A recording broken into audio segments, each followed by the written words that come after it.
안녕하세요. 책 읽는 달밤입니다. 오늘은 이효석의 중편소설 거리의 목가 두 번째 시간입니다. 5.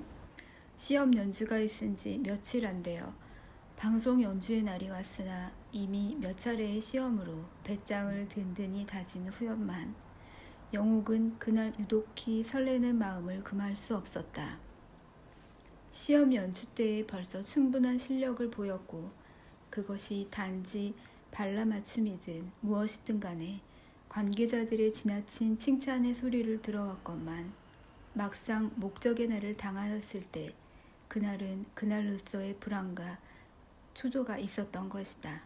자기에만 유독히 과한 대접이라고 생각하면서 방송국에서 온 자동차에 남구들과 같이 올라 거리를 달릴 때에 가슴과 머릿속에 금시에 그 무엇이 가득 차지며 애써 마음을 가라앉히려고 할수록 육신은 더 한층 굳어갔다. 자랑스러운 것보다도 근심스러운 것이 앞서며 영광의 자리가 아니라 도리어 순환의 자리로 끌려가는 듯한 생각이 들며 차의 요동과 창밖에 흐르는 거리의 풍경의 심상한 한 폭이 유난스럽게도 순간순간의 마음을 잡는 것이었다. 한자리에 앉은 남구와 민수의 격려의 말은 도리어 뜻없이 한편 귀로 흘러버렸다. 다 각각 이런 마음으로 모여들었을 신인들로 하여 방송국의 응접실은 방송의 시간을 앞두고 수성거리고 설렜다. 안타까운 꿈들은 가슴에 품고 닥쳐올 운명의 고배를 바라들보며 어두운 초조의 빛이 얼굴들을 한 빛으로 칠하였다. 즐거운 듯이 이야기를 하고 웃고들 할 때 그것은 모두 억지로 꾸민 표정이요 거짓 자세에 지나지 못하는 듯이 보였다. 남자들 속에 섞인 몇 사람의 여자, 별 수 없이 영옥과 비슷한 길을 걷는 처지가 아닐까. 제주조차 팔기 어려운 세상, 이라는 느낌이 그 안타까운 분위기 속에 그 어디인지 들여다보았다.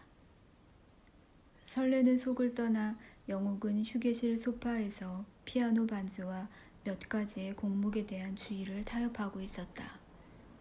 타협이라는 것보다는 차라리 침착한 태도를 준비하려는 것이었다.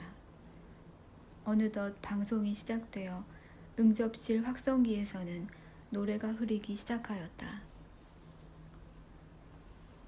방 안의 공기도 가라앉은 듯한 고요한 속에서 누구인지 신인의 목소리가 제법 유창하게 들려오미 영옥에게는 일종 신기한 느낌조차 주었다. 가슴이 한층 달떠가는 속에서 악보에 적힌 노래의 마디를 외우려고 애쓰는 동안에 확성기에서 흐르는 연주의 인물도 몇 차례나 갈렸건만 얼마나의 시간이 지났는지 흥분된 마음에 꿈결같이만 생각되는 판에 문득 눈앞에 남구의 자태를 발견하고 영옥은 암시나 받은 듯이 재물의 자리를 일어섰다. 연주의 차례가 온 것이었다.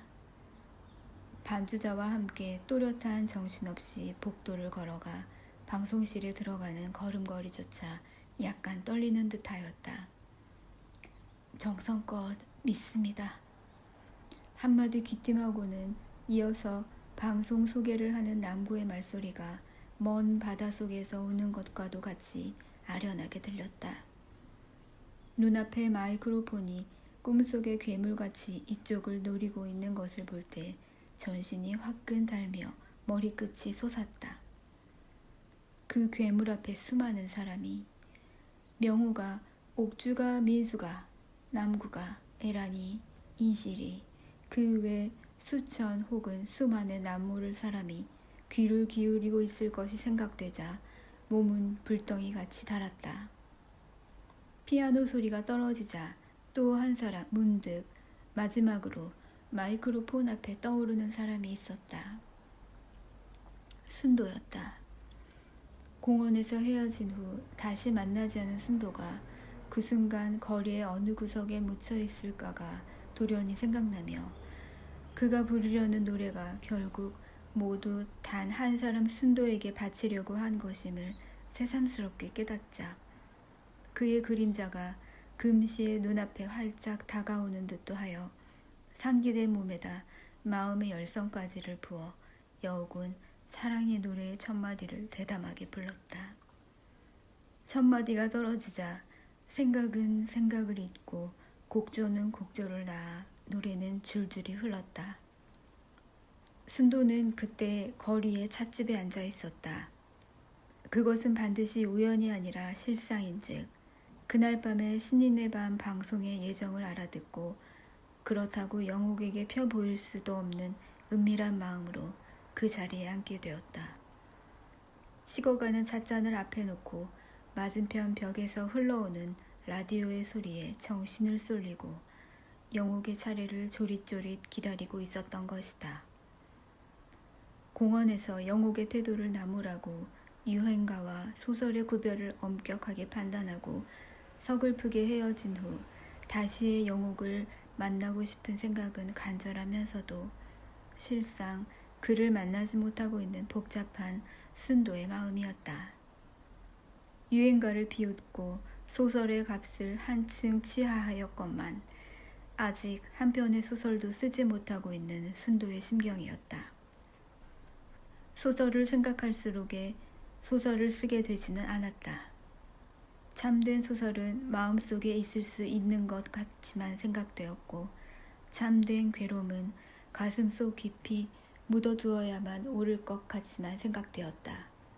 한번 입 밖에 나오면 글자로 나타나면 그것은 벌써 괴로움이 아니요 소설도 아니요 김 빠진 허수아비일 듯이만 생각되었기 때문이다. 그러기 때문에 세상의 소설은 모두 마음속에 고여있을 때만이 참된 것이요 한번 소설로 나타나면 거짓말인 것이다.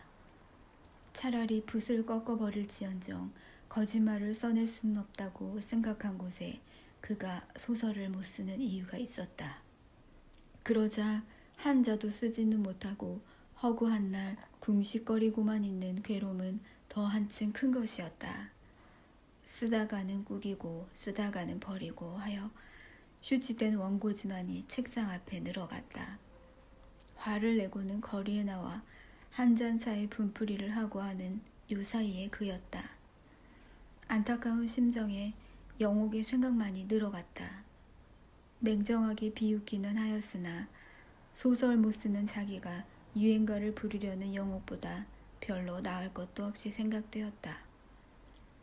쌀쌀하게 그를 떨쳐버린 것이 마음에 저리게 뉘우쳐졌다. 부질없이 냉정하게 군 것은 결국 완고한 고집에서 나온 것이었으나 생각하면 그 모든 것이 영옥에게 대한 질투가 아니었던가를 짐작할 때 마음속에 숨어있는 것이 결국 그에게 대한 사랑이었던 것을 깨닫기 시작하였다. 그날 밤은 이러한 마음의 고폐를 겪은 후이라 영옥의 잣대를 가슴속 깊이 간직하고 애달픈 마음으로 라디오 앞에 자리를 잡았던 것이다. 찻잔에서 깊이 피어오르듯 마음속에서는 잡을 수 없는 애수가 피어올랐다. 한 사람의 노래가 끝나고 영옥의 소개에 말소리가 들려올 때 순도는 모르는 결에 허리를 세우고 정신을 차렸다. 반사적으로 라디오를 우러러보고는 시선을 탁자 위로 떨어뜨렸을 때 슈베르트의 사랑의 노래가 고요히 흐리기 시작하였다. 바로 귀 밑에서 부르는 듯 또한 영옥의 목소리를 연연한 노래의 구절구절을 그 모두가 자기 한 사람에게 보내진 것으로 생각하면서 순도는 한마디 한마디를 놓치지 않으려 하였다. 듣고 있는 동안에 피가 스물러거리고 얼굴이 빗나갔다. 내 노래 사부시 밤새도록 그대에게 구하노라. 고요한 숲을 내려와 임이여 내게 읍소사고. 그대도 떨리는 가슴으로 임이여 내 노래 들으소서. 내 떨면서 기다리니 오소서 내게 사랑 주소서. 떨리는 목소리로 노래를 마쳤을 때 영욱은 눈물이 핑 돌며 피아노 앞에 그대로 쓰러질 듯도 하였다. 마이크로폰 앞에 그때까지 귀를 기울이고 있던 순도가 금시에 먼 곳으로 쏜살같이 달아난 듯한 착각이 눈을 후려 갈겼던 까닭이다. 반주자가 일어나서 그를 붙드는 동안 남구가 달려오고 민수가 문을 열고 들어오고 하여 다음 순간에도 칭찬의 소리가 그의 귀를 덮을 지경이었다. 대성공이요. 오늘 밤 으뜸의 성적이요. 방송국 총출동으로 한박들 취하였었소. 방송실을 나가 응접실에 이르렀을 때 신인들과 등대하고 있던 국원들 속에 영옥은 둘러싸였다. 수다스러운 말소리에 마음이 현혹할 뿐이었다. 어안이 벙벙하고 얼굴이 달았다. 성공 여부를 자기로 알 수는 없었으며 결국 성적보다는 사람들이 유란히 떠드는 속에 성공이라는 것이 있음을 깨달을 때 수선스러운 자리를 속히 피하고 싶은 생각뿐이었다.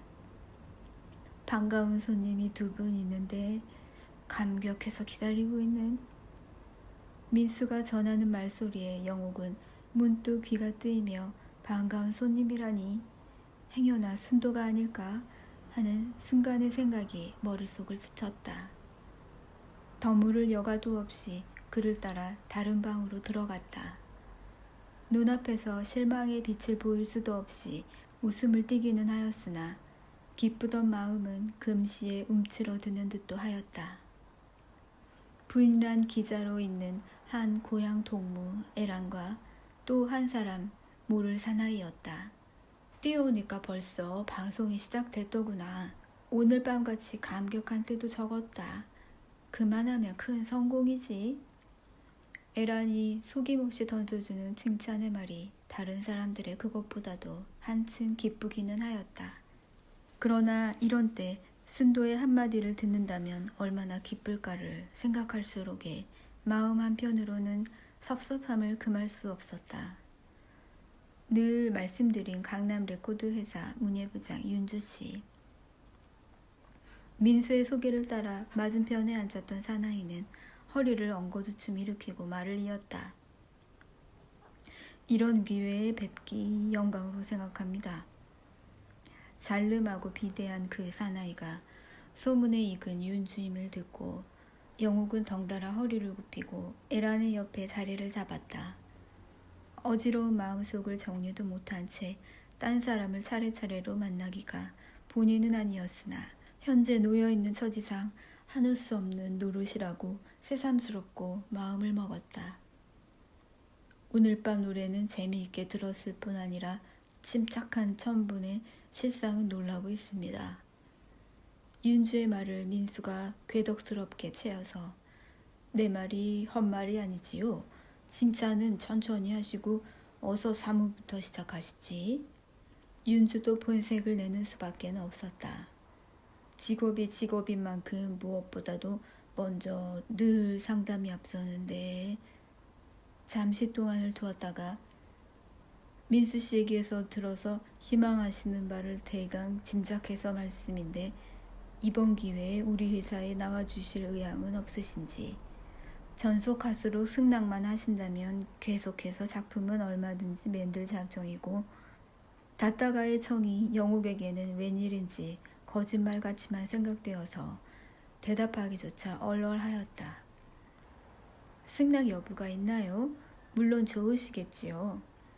민수의 말을 이어 애란조차가 추서드는 것이다. 하룻밤 동안의 출세의 길을 잡았구나. 기회로 생각하고 해보렴.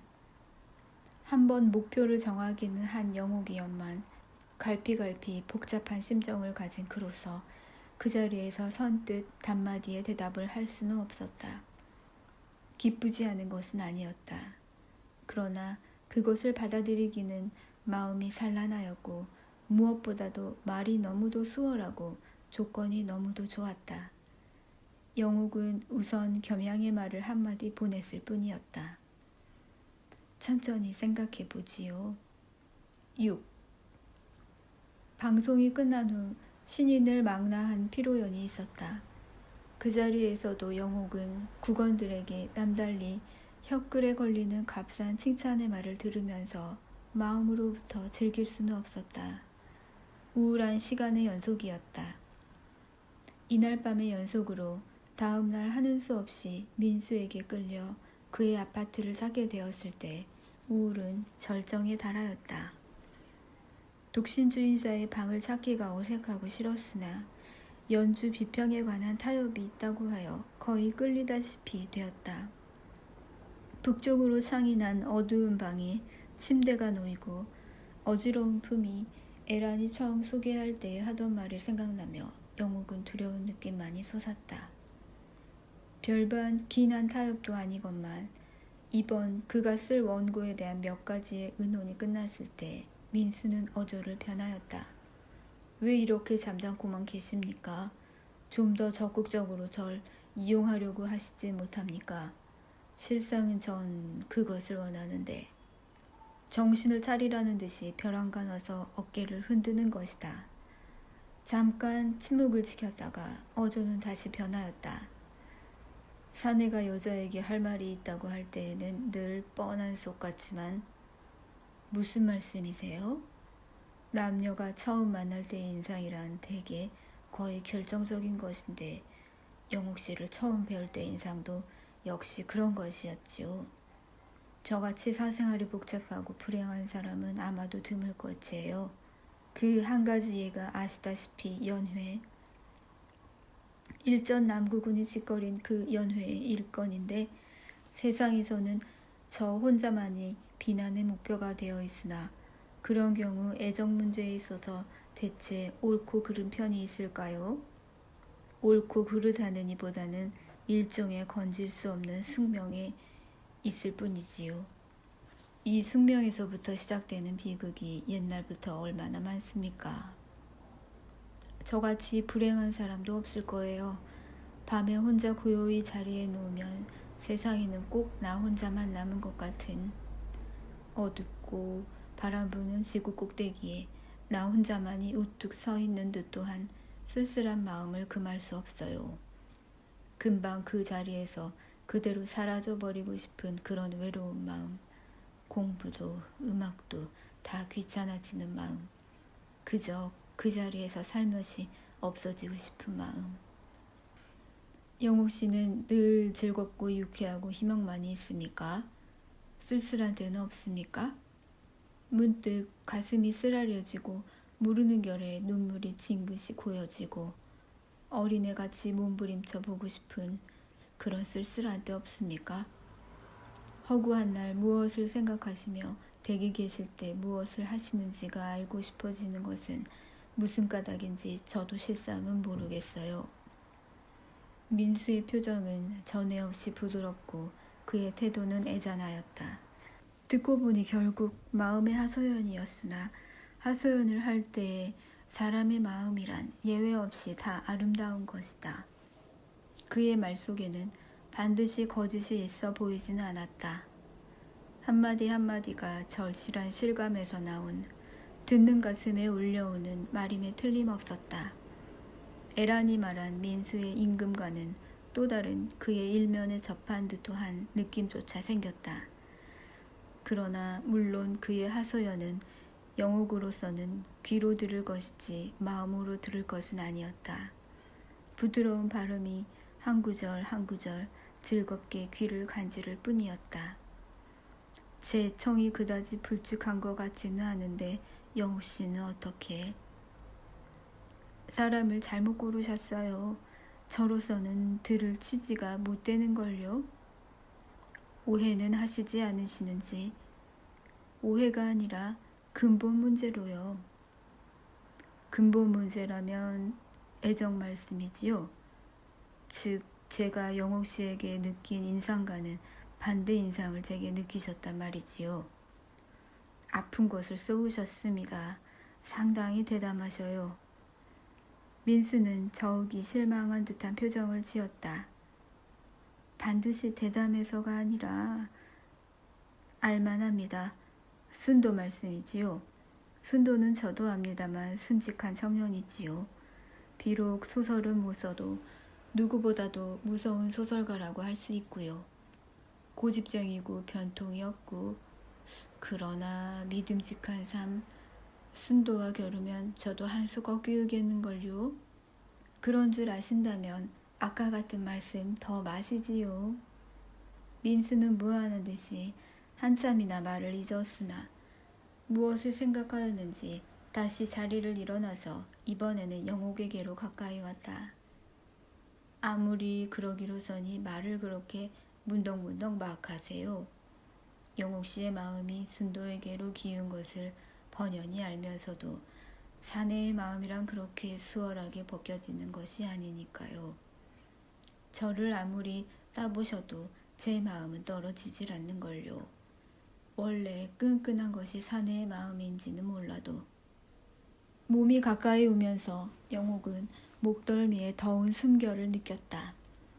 한곱결에 벌떡 일어나려 할 때 그의 몸은 완전히 민수의 품 안에 있었다. 오늘만 배울 것이 아닌데 왜 이리 무리한 짓을 하세요? 몸을 잡아 놔꾸고 몇 걸음 떠났으나 민수는 즉시 와서 팔을 붙들었다. 아무리 노여하셔도 전 저대로 제 마음을 표현하지 않고는 못 견디겠어요. 특별히 저를 원망하실 것이 없는 것은 사내의 마음이란 한번 벗겨만 보면 다 일반인걸요. 순도에게서 기어코 영옥 씨를 뺏어보고야 말걸요. 어쩌는 수 없이 몸은 다시 그의 팔 안으로 끌려 들어갔다. 붙이는 힘에 영옥은 고함이라도 치고 싶었으나 부끄러운 마음에 그러지도 못하고 몸을 요동할 뿐이었다. 우러러보던 민수였만 그 순간 한 마리의 짐승으로밖에는 보이지 않았다. 분이 머리끝까지 치받치며 전신이 화끈 달았다. 그러나 몸을 움직일수록에 굳세게 붙들릴 뿐이었다. 손에 장기가 있다면 그 자리로 그를 해하고도 싶은 심정이었다. 짜장구함이라도 치려고 하던 순간 그 겸연한 장면에 벼랑간 공교롭게도 방문이 열린 것은 영옥에게는 다행인지 불행인지 분간할 수 없었다. 열어젖힌 문으로 나타나자 순간 놀라는 표정을 지닌 것은 영옥에게는 모를 한 사람의 여인이었다. 민수는 기급을 할 듯이 물러서며 상기된 눈으로 그 도련한 침입자를 노려보았다.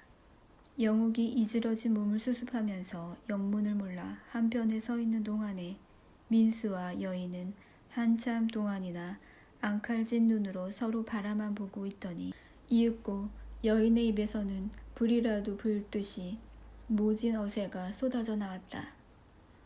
어떤 순둥이를 끌어들이고 또 이 짓이야. 그놈의 버릇 언제나 굳힌 후 악마 같으니. 민수도 펄펄 뛸듯이 벼랑간 목소리를 높였다. 무슨 원수로 허구한 날 나타난 이 발광인지 모르겠네. 발광? 누가 발광이야? 누굴 발광이래? 하루를 살아도 안 해겠지. 신신이 일 보고 있는 사람을 꼬여내다간 짓밟아 망쳐놓고 자식까지 버리게 하고도 그래도 부족해서 허구한 날 이 꼴이야? 악마가 아니고 무엇인고? 고래고래 소리를 치고는 분김에 손에 닥치는 대로 책상 윗것을 집어 민수의 면상에 던지는 것이었다. 막에 열린 잉크병이었다. 쏟아져서 그의 얼굴과 옷자락에 한바탕 엉키고도 오히려 똑똑 떨어졌다. 바로 바라보기 어려운 꼴이었다. 오늘은 어떤 일이 있든지 결단을 내고야 말걸. 미쳤구나. 민수의 짧은 한마디를 여인은 그대로 푹 씌워 엎으며 미치고 말고 마지막 판에 헤아릴 것이 무엇인데 자 어떻게 해줄 테야. 죽이든지 살리든지 살자고도 하잖는다. 눈앞에서 시원하게 죽어버리면 그만일 게니 누가 죽음을 두려워할까? 문득 치마 틈에서 집어낸 것이 조그만 약병인 것을 보고 영옥은 무서운 생각이 뜨끔하면서 모르는 결에 몸을 쏠렸다. 발악을 들으면서 눈치로 헤아려 보니 수척한 그 여인이 바로 언제인가 남구가 짓거린 연희. 백화점에 있다가 민수에게 발견되고 그와 지낸 지 해를 못 넘어 버림을 받았다는 연희임을 알았다. 두 사람 사이의 자세한 곡절은 물론 알 바 없었으나 그 살기를 띠인 어지러운 여인의 꼴이 영옥에게는 가엾다는 이보다는 두렵게만 생각되었다. 마지막으로 약병을 집어낸 것을 보았을 때에는 벌써 그 자리에 서 있을 수 없으리만치 몸이 떨리고 마음이 수성거렸다. 책상 위에 놓인 핸드백을 찾아 쥐는 손도 유난스럽게는 떨렸다. 같이 먹기 싫으면 나 혼자라도 먹을 테야. 사내라는 건 비겁하고 야비하고. 연희의 고함 소리에 영옥은 더 참을 수 없어 그만 열려진 문 밖으로 쏜살같이 나와버렸다. 앞으로 몇 시간 동안에 방 안의 비극이 어떻게 될까를 생각하면 소름이 돋고 머리끝이 으쓱해지는 것이었다. 벌써 민수 개인에 대한 판단의 힘조차 없어지고 한결같이 두려운 생각만이 들어 하필 그날 그 시간에 민수를 찾게 된 것을 아무리 뉘우쳐도 한이 없었다. 지난날부터 계속하여 오는 우울한 생각이 한껏 절정에 이른 것이다. 목표의 가수의 길이 새삼스럽기에 가시덤불같이 험하게 내다보였다. 7. 신인 방송의 밤이 지난 지 일주일이 넘었으나 윤주는 그날 밤의 영옥의 인상을 잊을 수 없었다.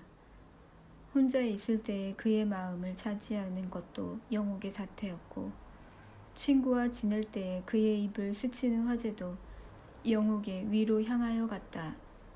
남달리 몸이 육중하고 허울이 위대한 육척 장정의 거한이었만 가정에 있어서의 지위는 그 반대로 초라하고 가엾어서 거센 아내 앞에서는 소리를 잊은 쥐 행세를 하게 되었다. 세상의 비극은 항상 비뚤어진 대조에서 오는 것이어서 윤주의 처지도 이 예에서 벗어나지 않았다.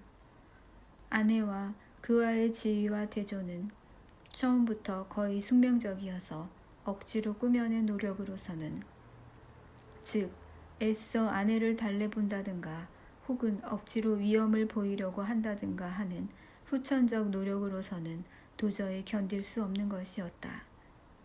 이러한 가정적 불행이 그의 마음을 밖으로 향하게 하였는지 혹은 그의 마음이 너무도 허랑하고 정이 많은 까닭에 도리어 가정적 불행이 늘어가는지는 알 바 없으나 어떻든 그의 밖에서의 생활은 어지간히 어지러운 것이었다. 수많은 예기와의 거래는 고사하고라도 가까이 인실과의 관계도 아직 부자연스러운 인연을 그대로 끌어가는 중이며 그러면서도 이제 또다시 영옥의 출현에 한눈을 파게 된 것이다. 그러나 그 모두가 결국 가정의 불행에서 오는 것이라고 생각하는 까닭에 남구는 이날의 윤주의 하소연을 달게 들으며 맞장구까지를 치게 되었다. 바의 오후는 고요하며 두 사람만의 음성만이 꺼릴 깃 없이 자유롭게 흘렀다. 대강 이만저만 할 줄 알았지 그렇게 뛰어난 줄이야 짐작이나 했겠소. 더 말할 것 없이 장안의 일색이구려. 웬만하게 야단들이지 그렇지 않으면야 그렇게까지 법석을 하나요? 명호, 민수, 또 누구요? 남구씨도 한몫이었죠 아마. 그다지 명예롭지도 않습니다만 헛물들을 켜면서 생각하면 우습지요들. 땅 위 일이란 결국 그런 것이 아니요. 우스울 것도 불명예 될 것도 없지. 자리만 있다면 나도 한 구석 비집고 들겠소. 서로들 싸우고 겨루고 떠보고 하다들. 이기고 지는 것이지 그 격식이 짐승사회와 같다고 반드시 부끄러울 것은 없잖아. 문제는 저편 뜻에 달렸는데 가장 중요한 편의 의사는 접어놓고 이 편에서들만 법석을 해야 헌일이란 말이지요. 술들이 웬만치 돈 까닭에 말들이 허랑하여 갔으나 남구는 시중에서도 한편 맑은 정신으로 반성할 때에 애매한 한 사람의 의젓한 인격을 도마 위에 올려놓고 머슴들이 멋대로 의논하고 작정하고 난도질하는 것이 부끄러워졌다. 사내인 까닭으로서의 그러한 특권이 용납되어야 오를까, 되지 않아야 오를까 하는 의혹이 늘 마음속에 뱅 돌면서 윤주의 술과 말을 받음이 도무지 꿈속의 일 같지만 생각되었다. 그의 마음이 그렇게도 굳은가? 수월한 줄 알았나요? 아무리 굳어도 이편 정성만 지극하다면야. 어디 최대 한도의 정성을 보여보시지요. 휘어드나 어쩌나. 될 법하오. 한몫 대서보게. 윤주는 바짝 마음이 댕기는지 그 육중한 몸을 안으로 쏠리고 남구의 눈을 떠보려는 듯이 노리며 술잔을 들었다. 그 야단스러운 꼴이 남구에게는 어리석게도 보이고 한편 두렵게도 보였다. 그 이만 얻을 수 있다면 난 현세의 모든 것을 버려도 좋겠소. 지위도 사람도 집안도 모든 것 다. 민수는 아파트에서의 그 편이 있은 후로는 다시 영옥과도 만날 수 없는 처지에 인실과 가까이 지내는 날이 벼랑간 많아졌다. 연희의 절박한 자살극의 한막이 있었건만 어떻게 두루뭉술이 해결을 지었는지 적어도 인실과 거리를 걸을 때의 민수의 거동에는 그런 복잡한 기억의 자취는 티끌만큼도 보이지 않음이 신기하였다. 뱀장어같이 미끄러워 소나기에 휘어잡을 수 없는, 잡았다고 생각하면 어느 결인지 손가락 사이로 미끄러져 빠지는 그것이 그의 살아가는 태도인지도 모른다.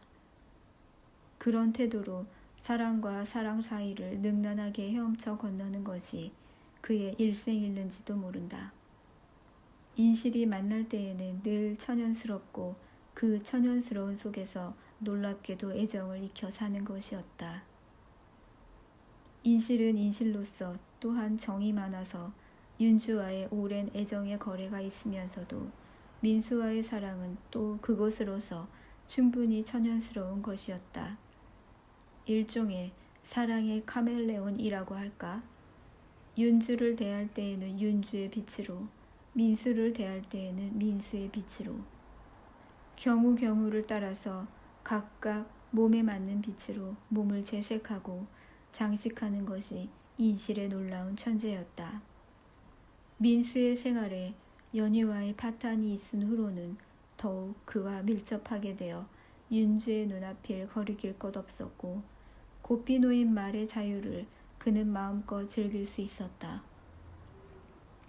윤주 편에도 인실의 행동에 참견할 아무 힘도 없었고 감정적 요구도 굳이 느끼지는 않았다. 가령 서로 한자리에 앉게 되어 있을 때에도 피차의 행동은 극히 자유로워서 거역을 하든 한눈을 파든 피차의 임의였다. 민수와 인실의 동행은 요사이에 들어 벼랑간 잦아진 것이다. 그날도 두 사람은 늘 하는 버릇으로 거리를 휘돌아 찻집을 모조리 들춘 끝에 술까지 구하게 되었다. 민수의 그 드러내놓은 자포자기적 태도는 물론 영업과의 실패에서 온 것이기는 하나 그렇게 부질없이 거리를 휘돌아치는 꼴이란 별 수 없이 한 사람의 무의의 거리의 청년의 표본으로밖에는 보이지 않았다. 두 사람이 들어간 바가 공교롭게도 윤주의 남구가 앉아있는 바로 그곳이라고 하여도 민수와 인실은 조금도 뜨끔할 것이 없으리만치 마음들이 유하여졌고 윤주 또한 심드렁한 태도로 두 사람을 천연스럽게 맞이하였다. 시위운동인가? 낮부터 이렇게 무장들을 하고 돌아다니게? 오히려 이 정도의 농을 거는 윤주였다. 만나고 보니 정말 시위 행동같이도 했으나 용서하시오. 숨어서 농간을 부리는 것보다는 도리어 내놓고 무장하는 편이 속임은 없으니. 농은 농으로 이렇게 넌지시 받게 된 것이 민수의 요사이의 발전이라면 발전이었다. 용전이 무엇이니 민수쯤이 그런 촌스러운 소리를 할 줄은 몰랐소. 나 역시 피차의 그만쯤의 도덕을 이해하지 못할 내가 아닌데. 도덕? 악덕이지 도덕이야. 인실이 따끔하게 쏘아붙일 때에 그를 곁눈으로 비스듬히 가로보며 인실에게서 도덕의 항의를 들을 줄 꿈에도 몰랐네. 싱글싱글 웃는 윤주. 어떻든 잘 만났소. 지금 막 영옥씨 얘기를 하고 있던 판에 민수씨야 영옥씨에 관해서야 횡하실 테니 이야기도 더 듣고 도움도 받을 테고. 윤주는 새삼스럽게 남구를 곁놀질하고 다음으로 민수를 바라보았다. 내 앞에서까지 뻔질뻔질하게 그런 소리를 할진 상당히 대담해졌는데 인실은 여자로서 자기 앞에서의 다른 여자의 화제를 못마땅하게 여기는 눈치였으나 윤주에게는 벌써 인실과 영옥은 같은 처지의 여자는 아니었다. 그의 앞을 꺼릴 것 없이 얼마든지 말할 수 있었고 영옥과의 쓴 한 장면의 기억이 새로 솟아나와 그를 불쾌 하게 비웃는 것이 사실이었다. 영옥, 난 되려 그를 미워하는지도 모르죠. 그렇다면 그런 다행은 없소. 그를 미워하고 그가 뜻밖의 사람이라면 내겐 더 큰 기쁨이 없겠소. 내가 가장 두려워한 것이 터놓고 말하면 민수씨였소. 민수씨가 참으로 영옥을 미워한다면 그때엔 날 도와주어도 좋겠잖소. 참으로 미워한다면 어떻소? 대답해 보시오. 윤주의 한마디 한마디는 동요하는 민수의 마음을 마치 마술같이 한 고리 한 고리 잡아낚아 목적의 함정에 빠치기에 족한 효과를 가진 것이었다.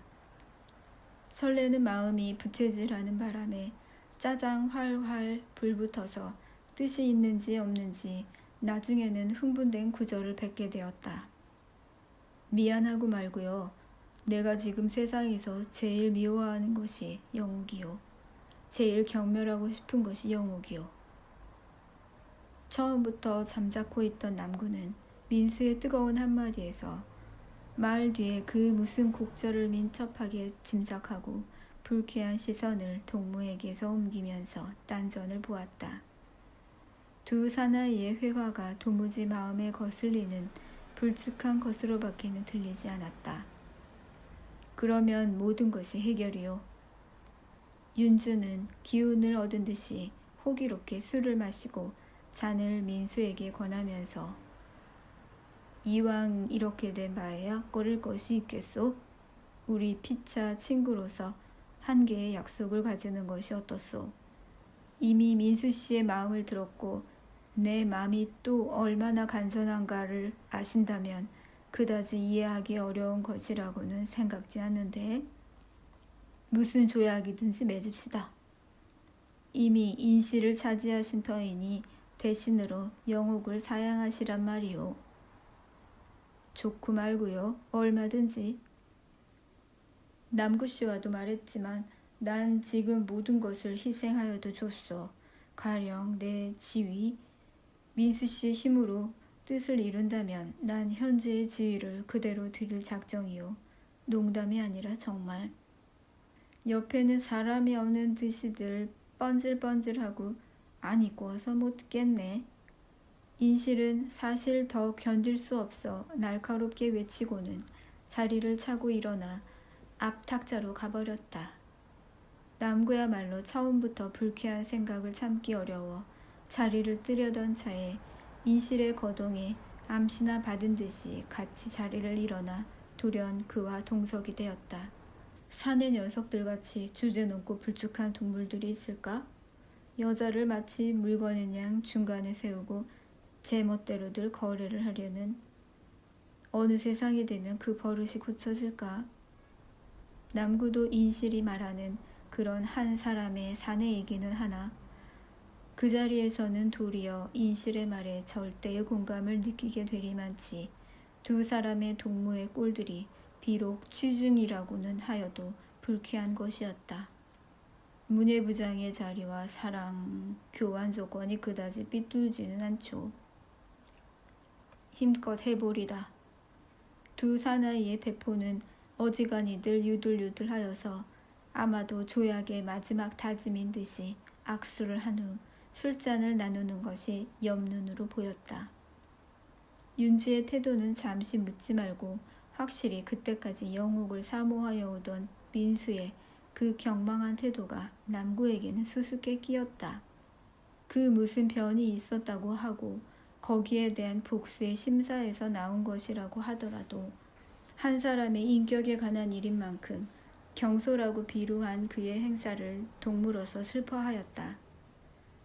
그 자리로 일어나서 정신이 번쩍 들게 그 두 사람에게 톡톡히 주먹 다짐이라도 하고 싶었으나 그것도 못하는 자기 자신을 더 한층 슬퍼하였다. 그러나 그 원한을 약간이라도 풀어준 것이 있다면 인실의 벼랑간의 의분에 넘치는 짤막한 거동이었다. 야비한 짐승들. 민수와 윤주의 악수가 끝나고 막 술잔들을 서둘렀을 때에 인실은 더 견딜 수 없어 한마디 짧게 외치며 들었던 자기의 잔을 두 사나이에게로 닫다가 내던진 것이다. 문득 들었던 잔들을 떨어뜨리고 이쪽을 노릴 때에 인실은 뒤이어 술병을 던졌다. 민수는 안경을 잃어버리고 윤주의 나체는 술이 번지르르 흘렀다. 어안이 벙벙하여 한마디의 말도 없을 때 인실은 갈퀴진 한마디를 날카롭게 던졌다. 안 된 것들 같으니 세상이 착한 사람을 위해서 그 자리로 혀를 물고 꼬꾸라져도 싸겠다. 그 꼴들을 더 보기 어려워 남구는 눈을 징긋이 감으며 자리를 벌떡 일어섰다. 8. 사랑의 기쁨은 굴복을 할 때보다 굴복을 받을 때가 크다. 비록 한 장의 엽서였만 영옥이 그렇게까지 기뻐한 것은 순도가 은근히 굴복해온 까닭이다. 피차의 고집스러운 마음으로 어느 편이 꺾이워 드나 하고 기다리던 판에 기어코 순도 편에서 먼저 말을 걸어온 까닭이다. 문밖 고요한 교회에서 하루를 이야기하고 지내자는 간단한 사연이 영옥을 날듯이 기쁘게 하였다. 나를 두고 달을 두고 괴어온 수심이 한꺼번에 개이는 듯도 하였다. 이튿날 영옥은 원족을 떠나는 아이같이 가벼운 마음으로 집을 나서 약속한 교회를 찾았다. 오래간만에 보는 벌판, 언덕, 초목들이 모두 마음을 뛰돌게 하는 것들 뿐이었다. 푸른 하늘을 우러러 보면 흰 구름을 잡아타고 금시에 날 듯도 싶었다. 순도를 만나 것은 언덕을 넘은 풀밭에서였으나 일껏 사람을 불러내놓고도 막상 만나서는 인사 한마디 걸지 않았다. 마음을 뛰놀게 하던 초목도 하늘도 구름도 사랑의 말이 없는 속에서는 다시 의미 없는 것으로 변하였다. 은근한 사랑에는 말이 필요하지 않을까? 말의 실마리를 얻기가 부끄러운 탓일까? 먼저 휘어들기가 싫은 탓일까? 세상의 문학 청년이라는 것은 대체 무슨 턱에 무엇을 믿고 그렇게도 교만하고 고집스러울까? 의미 없이 풀을 쥐어뜯으면서 영옥은 순도의 마음속을 이모저모로 헤아려 보았다. 누가 어디 먼저 말을 걸게 되나 보자 하고 은근히 마음속으로 으르고 있는 듯도 한 무거운 침묵이 두 사람 사이에 가로막혔다. 물론 비록 말은 없다 하더라도 순도와 같이 있는 시간이 영옥에게는 가령 명호나 민수나 남구나 그 어떤 사람과 같이 있는 시간보다도 행복스러운 것이기는 하나 그만큼 침묵은 한결 안타까운 것이었다. 먼 바다의 기선같이도 굼뜬 한 조각의 흰 구름이 맞은편 언덕 위 백양나무 사이를 완전히 벗어날 때까지도 두 사람은 구름을 우러러 볼 뿐 벙어리같이 잠잠하였다. 어느 때까지나 잠잠고만 계시고 실례라고 생각지 않으세요? 구름에서 암시나 얻은 듯 영옥은 이윽고 몸을 일으키면서 한마디 개정을 부렸다. 할 말이 퍽도 많은 듯 하더니 막상 만나고 보니 순도도 덩달아 일어서면서 비로소 입을 열었다. 무엇보다도 앞으로 어떻게 할 작정인지도 알고 싶고 지양 없이 발을 옮기기 시작하였다. 앞으로 또 다른 언덕이 가리워 있었다. 두 사람은 풀밭을 걸어내려 좁은 언덕 위를 더듬어 올랐다. 어떻게 했으면 좋겠어요? 내 길도 옳게 못 잡는 형편에 다른 사람 못까지 알 수야 있소. 기껏 그렇게 대답하실 것을 당초에 말은 왜 내세요? 영옥은 셀룩해지면서 발끝으로 대중 없이 풀립을 찼다. 어떻게 대답하면 좋단 말이오? 속에는 가득히 품으면서도 그것을 마음껏 표현하지 못하는 안타까움에 순도도 할 바를 모르고 실상은 마음을 죄일 뿐이었다. 길바닥에 돌멩이를 집어 뜻없이 언덕 위로 팔매를 던지는 것이 화풀이도 되고 심심풀이도 되었다. 돌은 언덕을 휘어시 넘어서는 보이지 않는 그 너머로 떨어지곤 하였다. 순도는 어린아이와 같이도 몇 번이고 돌을 집어서는 언덕 너머를 겨누었다. 위험해요. 그 너머에 집이 있어요. 보다 못해 영옥이 순도의 팔을 낚구었다. 빈집인걸 상관 있나요? 아무리 빈집이라도 집에 돌을 던지면 꾸중을 듣잖아요. 누구에게? 서양 마마에게요. 어느덧 언덕 너머 지붕이 보이기 시작하더니 언덕을 오르는 동안에 산 허리에 선 외체의 양옥이 드러났다. 회사인지 다니는 외국 사람 부부가 들었다가 조그만 가정적 갈등으로 해서 아내가 본국으로 돌아가자 남편 혼자 빈집에 살기도 멋쩍어서 어디론지 옮겨버린 후 완전히 비인 지가 거의 반년에 가깝다는 그런 곡절 있는 집이었다. 거리의 풍편으로 들은 그런 이야기를 마음속으로 새기면서 두 사람은 언덕을 내려 빈집 후원께로 가까이 갔다.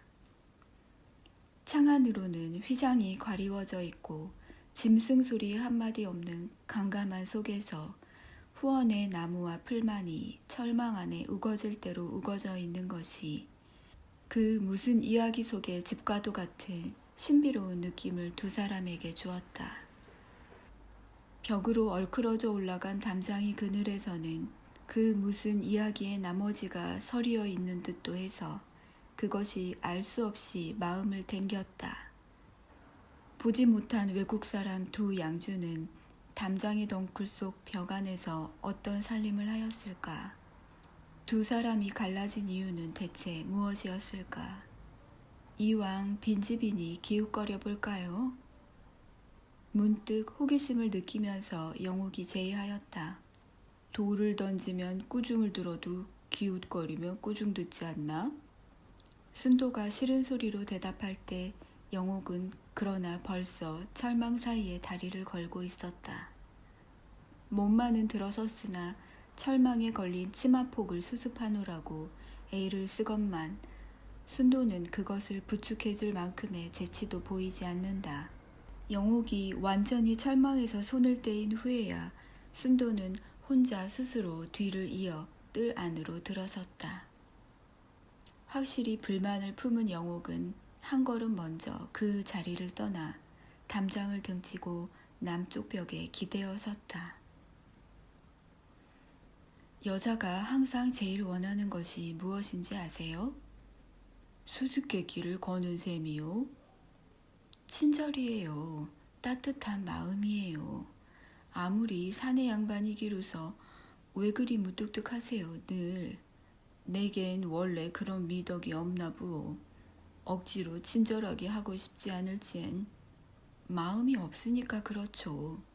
그런 뜻의 따뜻한 마음이라면 난 굳이 보이고 싶지 않소. 웃음이라든지 아첨이라든지 재밌는 이야기라든지라면 얼마든지 그런 것을 보이는 사람들이 있지 않우.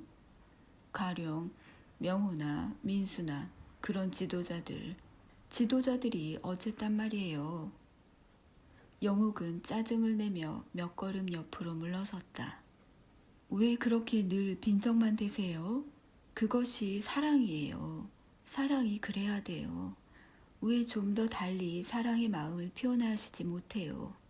늘 윽박어대만 된다면 그것이 미움이지 사랑인가요? 어떻게 표현하란 말이오? 이것이 내겐 기껏의 표현인데 나도 실상 어쨌으면 좋을는지 몰라서 그러우. 순도는 사실 어쩔 줄을 몰라서 그 자리에 그대로 아이 모양으로 주저앉아 버렸다. 가령 내가 달아날 때 쫓아와서 왜 붙들어 주시지 못하세요? 따뜻한 말을 던져주시지 못하세요?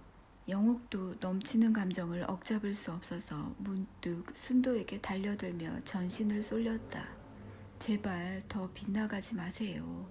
솔직한 마음을 보여주세요. 냉정하게 구실 땐 제 마음은 저면에는 것 같이 괴로워요.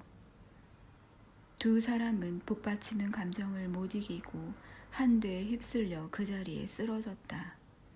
순도는 영옥의 따뜻한 체온 속에서 목소리를 놓고 울고 싶었다. 맞닿은 그의 부드러운 입술을 어느 때까지나 놓고 싶지 않았다. 늘 원하고 바라온 것이 그런 무더운 사랑의 기쁨이었건만 그것을 대담하게 구하지 못하고 표현하지 못한 것이 생각하면 부끄러웠다. 대체 무엇을 가운데 두고 마음이 지금까지 그 테두리를 한결같이 뱅 돌았던지를 알 수 없다. 피차에 처음으로 주고받는 열정에 두 사람은 꿈속에 있는 듯이 혼몽하였다. 잠시 동안 온전히 말을 잊었다. 말없는 열정 속에서는 무슨 생각이 솟아야 오를 것인지 순도는 모든 것을 잊어야 할 그 무더운 사랑 속에서 오히려 한갈피의 욕심이 솟아오름을 슬퍼하였다. 사랑의 욕심은 항상 질투에서부터 온다. 강남 레코드에 나갈 작정이요? 이렇게 물은 순도의 한마디는 질투 이상의 아무것도 아니었던 것이다. 글쎄요, 모처럼 희망했던 길을 중간에서 일부러 버릴 수도 없고 어떻게 했으면 좋을는지요. 윤주라는 위인이 웬일인지 비위에 안 맞는구려. 생긴 품이 음탕한 짐승 같아서 은근히 걱정돼서 하는 말이요. 세상에 사내란 사내는 왜 모두 그런지요. 윤주뿐이겠어요. 민수란 양반도 점잖은 줄 알았더니 알고 보니 망난이에요. 그런 것을 날 보고 그 사람같이 하란 말이오. 어쩌자든 생각인지 속을 알 수 없구려. 내가 그 사람들을 결코 좋아하지 않는 줄 뻔히 아는 처지가 아니오. 그럼 나를 의심하시는 말씀이죠? 영옥은 불쾌한 생각이 들면서 혼자 자리를 일어섰다.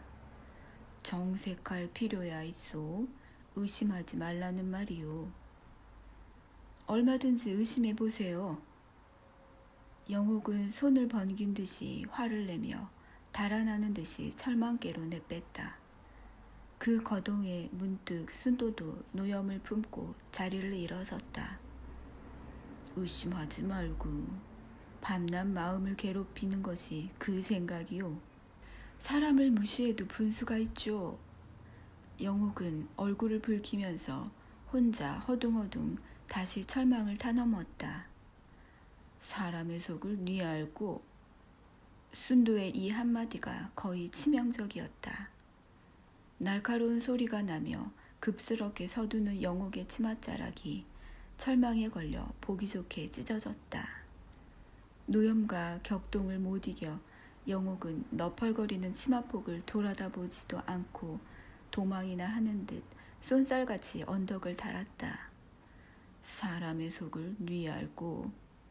순도는 고집스럽게 한 번 더 마음속으로 이것을 외쳐보며 아무 감상도 없는 목석같이 기실은 용솟음 치는 묻 감정으로 가슴에 터질 듯도 하였으나 영옥의 뒷모양을 우두커니 바라만 보고 섰었다.